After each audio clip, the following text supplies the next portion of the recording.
दमदार सिर्फ prime TV पर।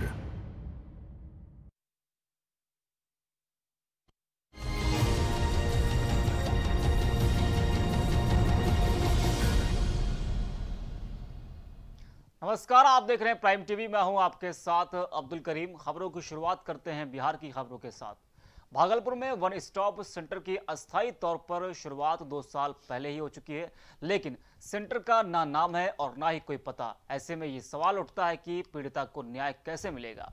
वहीं इस वजह से जिले में हिंसा की शिकार महिलाओं को कानूनी सहायता के लिए दर दर भटकना पड़ रहा है। वहीं कागजों पर चल रहे वन स्टॉप सेंटर को लेकर कांग्रेस नेता अजीत शर्मा ने इसे संवेदनशील मामला करार देते हुए मुख्यमंत्री से पत्राचार किए जाने की बात कही है। तो कानूनी सहायता के लिए दर दर भटक रही है महिलाएं। 2 साल पहले वन स्टॉप सेंटर की शुरुआत हुई थी।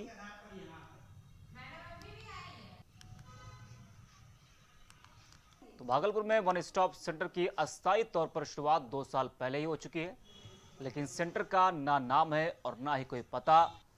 अब सवाल ये उठता है कि पीड़िता को आखिर न्याय कैसे मिलेगा।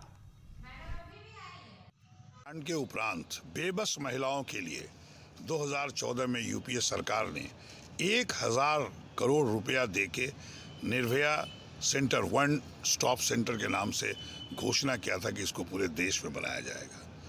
उसके बाद बिहार सरकार ने भी सभी जिलाओं के लिए सभी पदाधिकारियों को पत्र लिखा।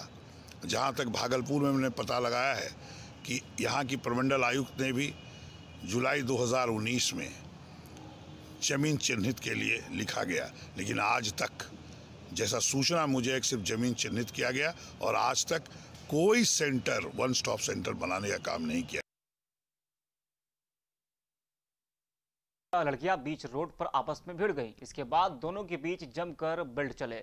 इसका वीडियो सोशल मीडिया पर काफी तेजी से वायरल हो रहा है। इस वायरल वीडियो में 2 लड़कियां आपस में लड़ती हुई दिखाई दे रही हैं। लोगों ने बताया कि किसी बात को लेकर लड़कियों की आपस में बहस हो गई, जिसके बाद दोनों ने सड़क पर ही लड़ना शुरू कर दिया। हालांकि बाद में राहगीरों के पहल से किसी तरह लड़कियों की इस दंगल पर काबू पाया गया। तो कटिहार में 2 लड़कियों का आपस में लड़ते हुए वीडियो सामने आया है। किसी तरह से स्थानीय लोगों ने दोनों लड़कियों को छुड़ाया, लेकिन इसका वीडियो सोशल मीडिया पर काफी तेजी से वायरल हो रहा है।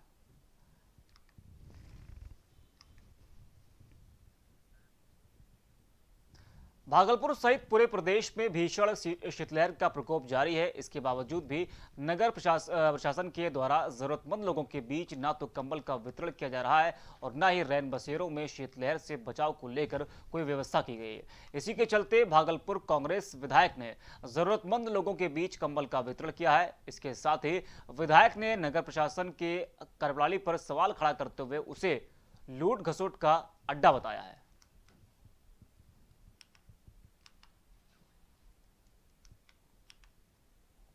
ये खबर मिली थी रैन बसेरा में कोई जमात नहीं। मैं जब कोतवाली में जब गया, वो ताला लगा हुआ था, मैंने खुलवाया उसको।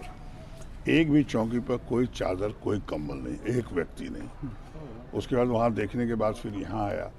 यहाँ पे कंबल चादर लगे हैं, लेकिन आप देखे होंगे प्लास्टर काम जो बहुत ही क्वालिटी, हाथ छूने से झड़ता है। मतलब ये मैं पहले से भी बताया हूँ, नगर निगम का कोई काम सही ढंग से नहीं हो रहा है, पूरा लूट मचा हुआ है। मैं आपके माध्यम से माननीय मुख्यमंत्री को कहना चाहता हूँ, आप तो बहुत अच्छा निर्देश देते हैं, लेकिन धरातल पर कोई काम सही नहीं हो रहा है। बोलिए, एक रैन बसेरा में एक कंबल चादर नहीं है। खबरों में आगे बढ़ते हैं। मशरक में समाज सेवी सुधांशु रंजन ने प्राथमिक स्वास्थ्य केंद्र जाकर मरीजों को कंबल वितरण किया। इस दौरान सुधांशु रंजन ने बताया कि प्रदेश में कंबल वितरण अभियान चलाया जा रहा है। यह अभियान 15 जनवरी यानी कि मकर संक्रांति तक लगातार चलेगा। इस कार्यक्रम के तहत हर जरूरतमंद और गरीब व्यक्ति को ठंड से बचने के लिए कंबल मुहैया कराया जाएगा।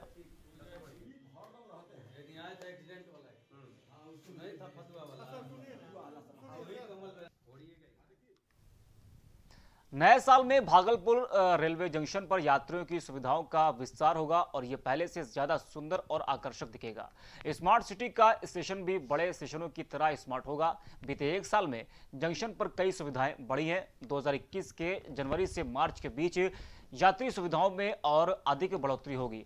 मार्च तक पूर्वोत्तर भारत का पहला हाईटेक रेलवे यार्ड भी बनकर तैयार हो जाएगा। इसकी जानकारी मालदा रेल मंडल के प्रबंधक यतेंद्र कुमार ने दी है। मंडल के अधिकारियों के साथ भागलपुर पहुंचे डीआरएस ने railway junction, railway yard, carriage and wagon विभाग का निरीक्षण करने के बाद जानकारी साझा की है।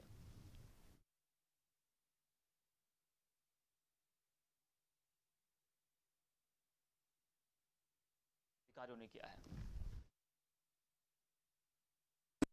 लगभग ठीक ठाक है। हमारी जो जाड़ों में वर्किंग अलग हो जाती है, कोहरा भी है, गाड़ियाँ कुछ कैंसिल भी हो रही हैं। कोविड के बाद काफ़ी गाड़ियाँ चली हुई हैं छुट्टी के बाद, तो लोगों में थोड़ा सा मतलब जो सुरक्षा की तरह से प्रॉपर लोग सतर्क हैं या नहीं है, तो ये हमारे रूटीन इंस्पेक्शन है। इसमें बाय एंड लार्ज ठीक है। छोटे मोटे तैयारियाँ छुट्टी हुई थी जिससे कि मतलब लैप्सेस हम लोग जो रह जाते हैं, तो उससे मतलब कोई सारी सेफ ट्रेन ऑपरेशन है, उसके लिए सर ये जो मुंगेर इसका कब तक शुरुआत हुई? इसका मुंगेर जो सुरंग है जहाँ बन रहा है उसका कब तक? मुंगेर सुरंग का काम पूरा हो गया। अब उसका ऐसा पूरा लिंक करके CRS इंस्पेक्शन होता है, तो अभी वो हमारी निर्माण शाखा बना रही है, तो उसका कोई अभी टारगेट तो आया नहीं, पर आशा है कि अगले 2-3 महीने में हो जाएगा। वहीं भागलपुर नगर निगम की लापरवाही का खामियाजा आम लोगों को भुगतना पड़ रहा है और प्रतिदिन लोगों को काफी परेशानियों का सामना भी करना पड़ रहा है। दरअसल कनकैथी में कचरा डंप करने के लिए 2 साल पहले डंपिंग ग्राउंड बनाया गया था, लेकिन अब भी नगर निगम शहर भर का कचरा शहर के बीचों बीच लाजपत पार्क के समीप और नाथ नगर के दोगच्छी बाईपास के समीप गिराया जा रहा है, जिससे स्थानीयों के साथ साथ राहगीरों को परेशानियों का सामना करना पड़ रहा है। वहीं विधायक अजीत शर्मा ने कहा कि मैंने डिप्टी सीएम को लिखकर नगर निगम के कार्यों की जानकारी दी है और भागलपुर नगर निगम में सिर्फ और सिर्फ लूट खसोट बचा हुआ है। अभी हम तो पहले तो बैठक से पहले हम सर्किट हाउस भी गए थे, आए थे मेरे सम्मानित मंत्री जी, आपका पूर्व मंडल जी, उनसे मिले। बोले सर आप पहले भी हमको डंपिंग ग्राउंड दे चुके हैं और अब तक उसमें कूड़ा नहीं गिर रहा है, ये क्या खेती बात है? कनकैती में नगर निगम का डंपिंग ग्राउंड है, लगभग 4 एकड़ का है, जो गवर्नमेंट हम लोग को दिया है। पहले से वहीं पे डंपिंग हो रहा है, लेकिन बीच में वहाँ जो अतिक्रमण करके रखा है, तो वो लोग के द्वारा बहुत सारे विरोध करते हैं, तो इसके लिए बहुत लॉ एंड ऑर्डर का संभावना भी वहाँ हो रहा है। भागलपुर में कृषि विश्वविद्यालय के पीछे की जमीन बाढ़ के समय में पूरी तरह से जलमग्न हो जाती है। सभी खेतों में पानी भर जाता है और फसलों को काफी नुकसान होता है। जल जमाव की वजह से ग्रामीण काफी परेशान हो जाते हैं। लोगों ने बताया कि बाढ़ में कई लोग डूब चुके हैं। जानकारी देते हुए लोगों ने मांग की है कि इलाके में बांध और तालाब का निर्माण कर दिया जाए ताकि उनकी परेशानी काफी कम हो जाए।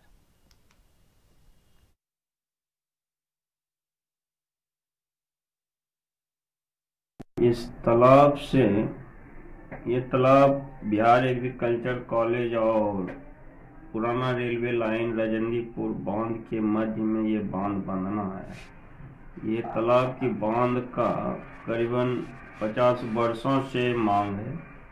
ये बांध नहीं रहने के चलते खनकिता, सफियागढ़ी, सबौर, रजनीपुर, बाऊपुर, ये 5 गांव का किसानों का अपेक्षाकृत खेत हर साल करीबन 25-30 एकड़ जमीन पड़ती रहता है और पिछात बुआई भी होता है, जिसके चलते अन्न की उपज भी काफी मात्रा में कम होती है। वहीं कटिहार के कोढ़ा थाना पुलिस को सफलता हाथ लगी है, जहां पुलिस ने चेकिंग के दौरान एक शराब तस्कर को गिरफ्तार किया है। पुलिस ने पकड़े गए तस्कर के पास से 154 लीटर अवैध विदेशी शराब बरामद किया है। फिलहाल पुलिस ने गिरफ्तार किए गए आरोपी के खिलाफ केस दर्ज कर लिया है और मामले की कार्रवाई शुरू कर दी है। शराब बरामद की है और पुलिस ने शराब तस्कर को गिरफ्तार कर लिया है। भागलपुर के सबौर थाना क्षेत्र में आग लगने की वजह से एक युवक गंभीर रूप से झुलस गया। घायल युवक को इलाज के लिए अस्पताल में भर्ती करा दिया गया है। आग लगने की वजह बताई गई है कि युवक दुकान में कचरे को साफ कर रहा था और इसी दौरान आग लगने से वो बुरी तरह से झुलस गया। अस्पताल में युवक का इलाज अभी भी जारी है।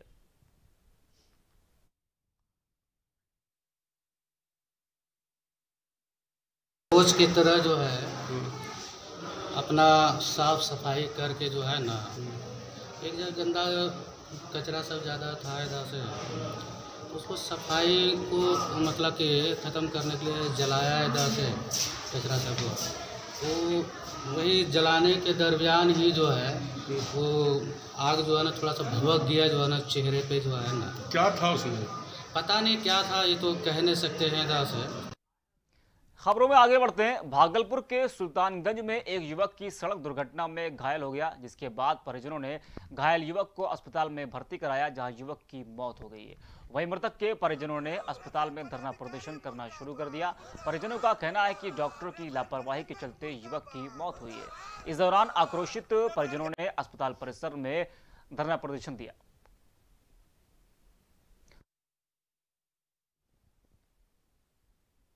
सड़क हादसे में युवक गंभीर रूप से घायल हो गया था और उसके बाद उसे जिला अस्पताल ले जाया गया, जहां पर उसकी मौत हो गई है और परिजनों ने डॉक्टरों पर गंभीर आरोप लगाया है। वहीं कटिहार के कोढ़ा थाना क्षेत्र में एक तेज रफ्तार ट्रक ने एक बच्ची को जोरदार टक्कर मार दी। इस हादसे के दौरान बच्ची की मौके पर ही मौत हो गई। वहीं घटना से आक्रोशित लोगों ने हाईवे पर शव रखकर उग्र प्रदर्शन किया। बता दें कि यह जाम करीब 3 घंटे तक लगा रहा, जिससे आने जाने वाले लोगों को काफी दिक्कतों का सामना करना पड़ा। वहीं घटना की सूचना मिलते ही प्रखंड के सभी पदाधिकारी पहुंचकर लोगों को मुआवजा देने की बात कही, जिसके बाद लोगों ने प्रदर्शन को खत्म किया।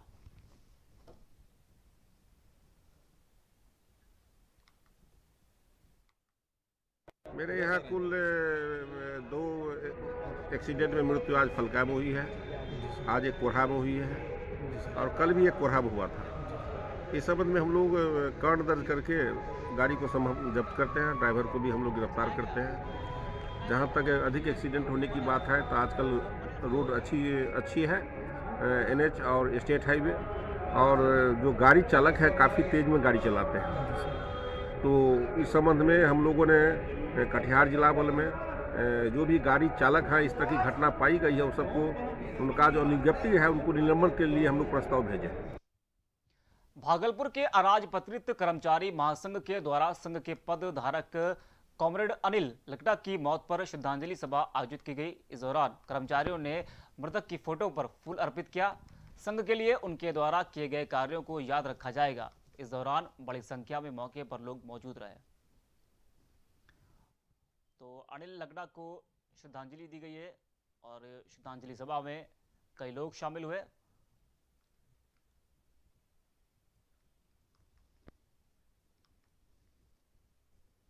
अनिल लकड़ा बिहार राज्य राजपत्रित कर्मचारी महासंघ के भूतपूर्व पदधारक थे।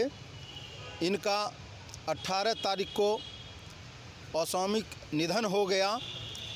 ये कर्मचारियों के बहुत बड़े शुभचिंतक थे। कर्मचारियों के द्वारा यह परिपाटी रहा है कि हम लोग जो हमारे बीच से गुजरते हैं उनका हम पुष्प अर्पण श्रद्धांजलि देते हैं, साथ ही ये प्रयास करते हैं कि उनके विचारों पर हम लोग चल सकें। भागलपुर के शहरी क्षेत्रों में 30 केंद्रों पर बीपीएससी की लिखित परीक्षा का आयोजन किया गया। सभी केंद्रों पर कोविड-19 से बचाव की गाइडलाइन का पालन किया गया है। आयोजित परीक्षा के दौरान दूसरे राज्यों के 10,000 परीक्षार्थियों ने हिस्सा लिया। कड़ी सुरक्षा व्यवस्था के बीच परीक्षा को संपन्न कराया गया। 35 जिलों में कुल 888 परीक्षा केंद्र बनाए गए थे, जिसमें कुल 4,08,000 परीक्षार्थी शामिल हुए। तो बीपीएससी की परीक्षा में संपन्न कराएगी भागलपुर में, और आपको बता दें कि कोविड-19 के नियमों का भी पालन कराया गया। तो 30 केंद्रों पर हुई बीपीएससी की परीक्षा।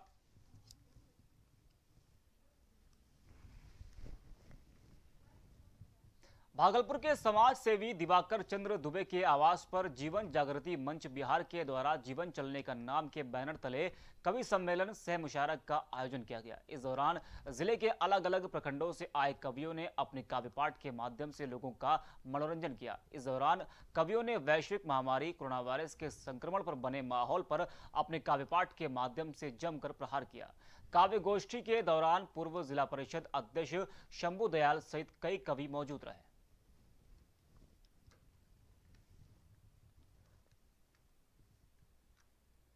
तो लगातार बोलता ही जाता हूँ कि टूटती गई आंखें खुली रह गई, घर लौटने की हसरत न पूरी हुई।